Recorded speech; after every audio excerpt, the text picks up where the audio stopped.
All right. Good morning to Mr. Roland Butcher, great friend from Barbados, Middlesex and England, and a gentleman of so many, of course, expertise and skills. Roland, it's great to have you on my Zoom meeting. Thank you and good morning to you.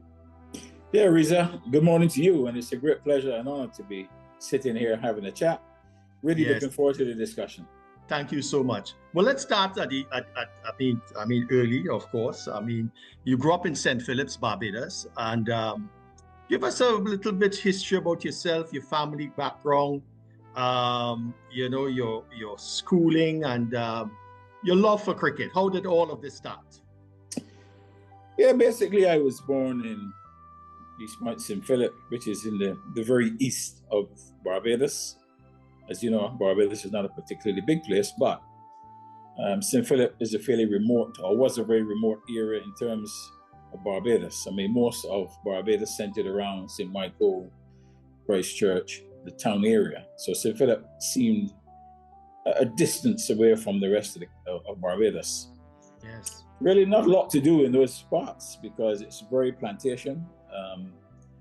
Everyone in that area basically worked within the plantation system, whether they worked in the fields or plantation houses. I mean, most of them really worked in the field. My family was very working class. I was really brought up by my grandmother and aunt. My parents obviously went to England when I was 2 years old. But, I had a very good childhood. I loved St. Philip, had very good friends, played a lot of sport. We lived by the beach. Those days, primary schools, St. Catherine's Primary School is where I went. Cricket was very much on the agenda. And I think growing up all together, it was until I went to England, obviously. Yes. It was certainly a good experience. I thoroughly enjoyed my time there. And as you said, it was pretty cut off, I said, from the rest of Barbados, because the rest of Barbados, anytime you mention St. Philip, the reaction was about, oh, that place behind God back. Oh, yes. But no, listen, but now St. Philip is a completely different place now. It's all those same people have invaded St. Philip. They've left their communities. As you know, cities are very, very close together. They've now come out into the country, and the country is becoming almost like the city now. So great. But Well, it's a great place to be.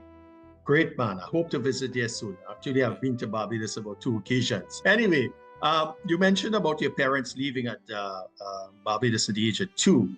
Now, you set yourself to migrate, I would think, into Barbados at a young age, in a teenage, 13, 14. You arrived in England around 1967. What were the circumstances that influenced you to leave? And tell us about, as a colored man, what was the experience like as you entered England at such a young age? Well, in terms of decision to leave, it wasn't my decision. Yes.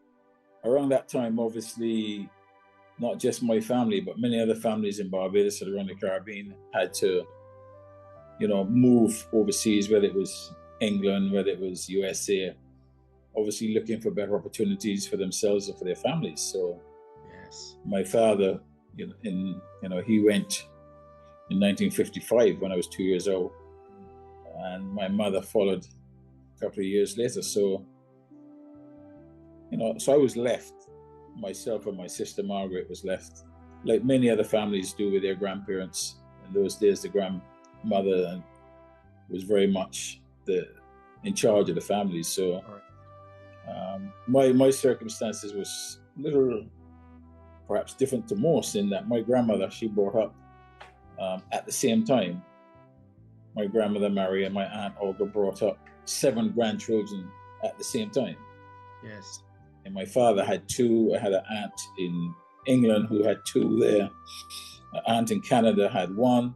And my aunt Olga, she had 2 that lived there. So there were 7 of us that she brought up. Now, I understand that during the years before I actually went to England, that my father had been trying to get my grandmother to send me to England, and I understand she refused on many occasions.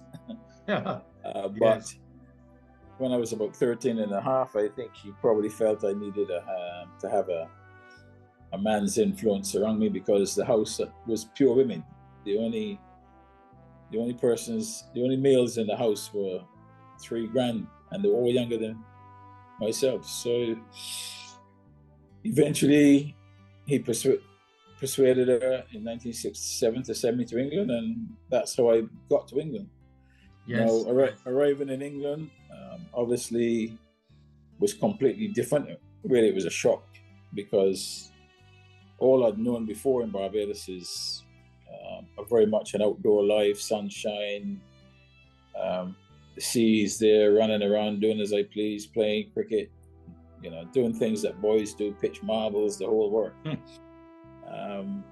You arrive in England, the first thing I noticed was obviously the change in weather. That was the first thing, because as I stepped off the plane, I felt and breathed, the air, even though it was partly summer. The other thing also was, by that time, I had, as part of the family, born in England, I had 2 brothers and 2 sisters as well. So basically, it was a new family who I'd only known through photographs, etc. And obviously, my parents were hadn't seen for many years, so it wasn't easy, connecting all the dots and trying to settle into a strange country, because yes. Well, but I listen. It wasn't easy, but thank God I persevered and survived. Yes. Well, let's talk about, you start off your career, really, in your full flight career. Around age 19, I would say about 20, you joined Middlesex. And you had a very illustrious career. I'm seeing here 1972 to 1990, you said to me, and the statistics here are mind-blowing. I'm seeing here over 17,000 runs, a total of 550 times played for Middlesex, both at first class and List A 1700s. How did you happen to get involved with Middlesex? And briefly tell us about your overall career with that county. Yeah, it was quite a strange journey, actually. As I said, having arrived in England, and eventually when I got into cricket in England, my family was living in a place called Stevenage in Hertfordshire. I eventually got into the team when I was 15. I was in the Stevenage First 11. And then I had a stroke of luck in that one of the players, a gentleman by the name of Cyril Hammond, had got a job at Gloucestershire County Cricket Club. So he was leaving Stevenage to go to Gloucestershire County Cricket Club, which is probably about a 5-hour drive from Stevenage. And unknown to me, while he was at Gloucestershire, he recommended me as a young player that Gloucestershire should have a look at. So through him, they invited me to Bristol on a trial as a youth player. So I went, and they liked what they saw. I spent the summer stayed with Cyril, played the summer. That was 68. Then I also played summer 69.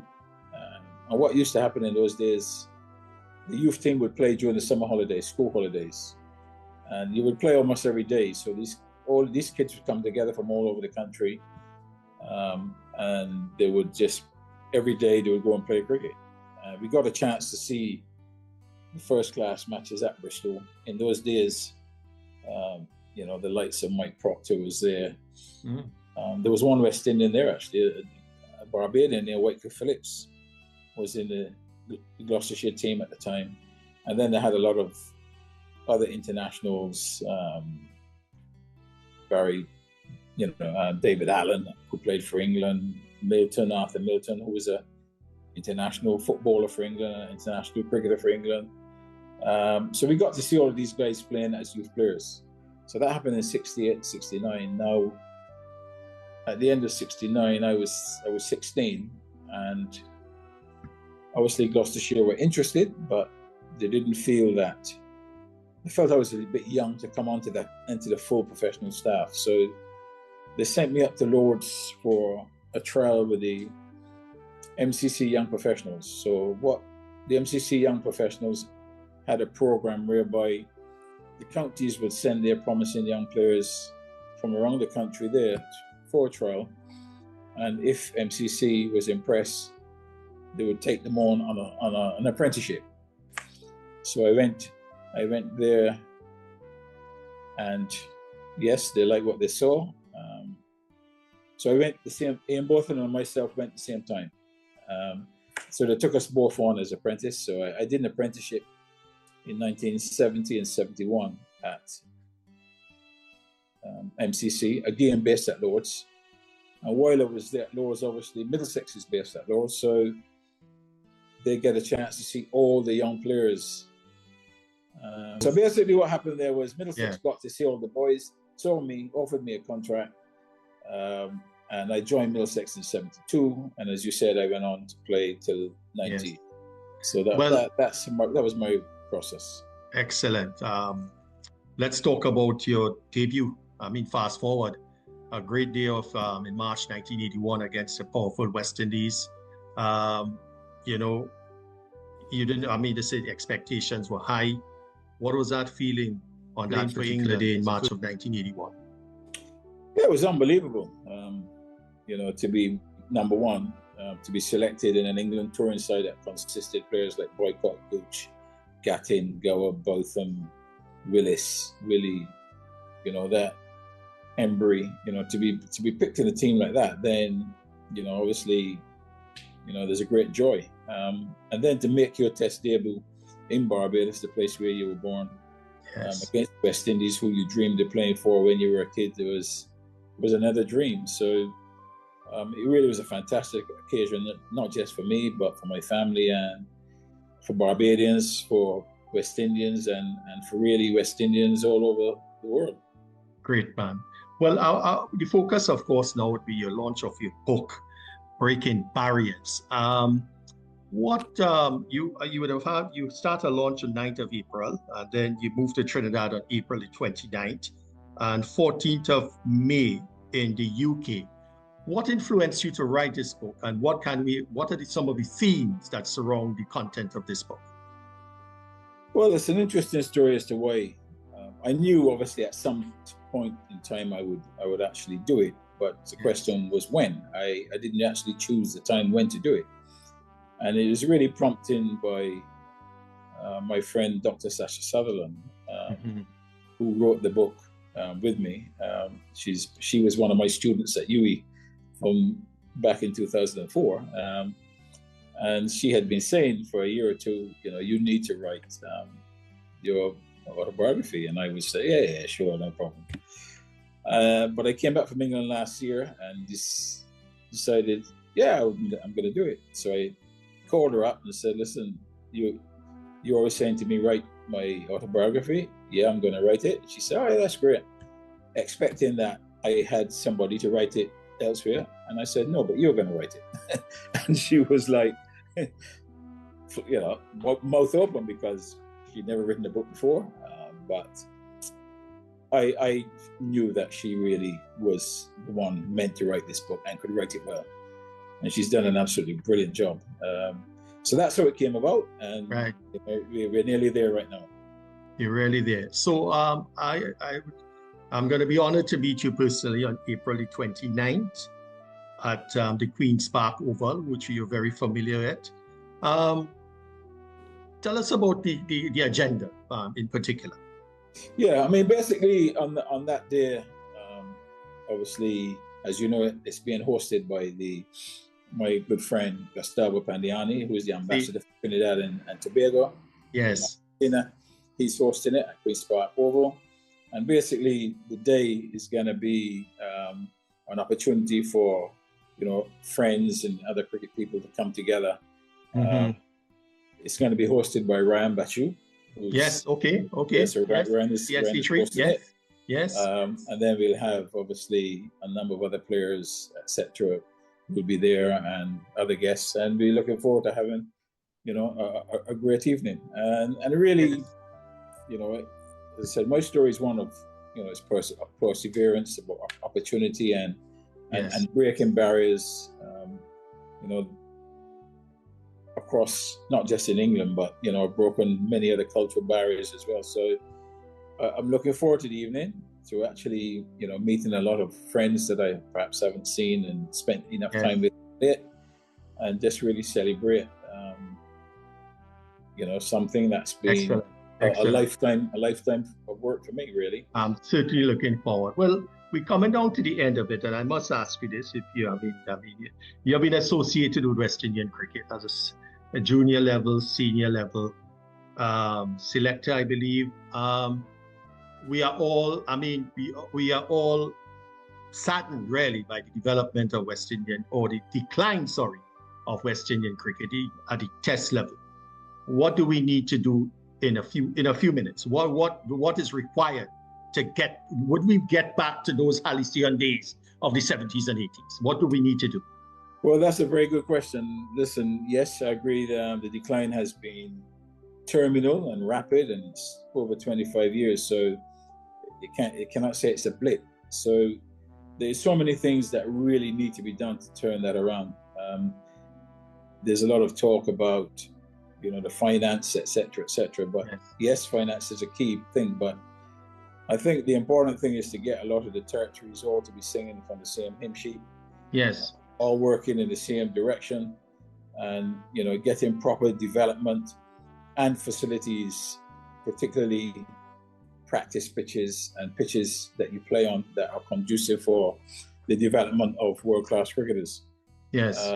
I think those are things that we have to do on the ground. Yes. We've got to get a lot more players getting overseas experience, because we just don't play enough cricket in the Caribbean for those players to get experience. If you play 8-10 matches a year, that's not enough experience to play against an Australian team that's got players that's played 80 test matches. So those are things that we need to do, but we haven't got the time, but there's a lot of work that really needs to happen for West Indies cricket to be come back anywhere near. It's not going to be easy, because the rest of the world is moving further and further away. Yes. And investment, technology, as we spoke earlier. Yes, and I also expect in the not too distant future, the whole breakup in terms of a Division 1 and a Division 2 of the international cricket. So we very much would be in Division 2, but that may not be a bad thing. I think we could benefit from being in Division 2 once ICC shares the spoils properly. Right. That would give us enough time and money, to rebuild a structure that we can challenge again for the top spot. Yes. Well, Roland, it has been a pleasure. Thank you so much for this interview. We shall keep in contact. Distinct pleasure. Your role, as an ambassador, really, worldwide for the region. Barbados, your home country, and of course the West Indies. I'm looking forward to meeting you personally. Thank you so much, and we'll be in contact. Yeah, Reza, great talking to you, and really looking forward to meeting you at Queen's Park Oval on the 29th of April for what should be a fantastic evening, and we can talk further on what we need to do for West Indies cricket. Oh, sure. And I will be, that wonderful partnership in 1984. I will be in partnership with you.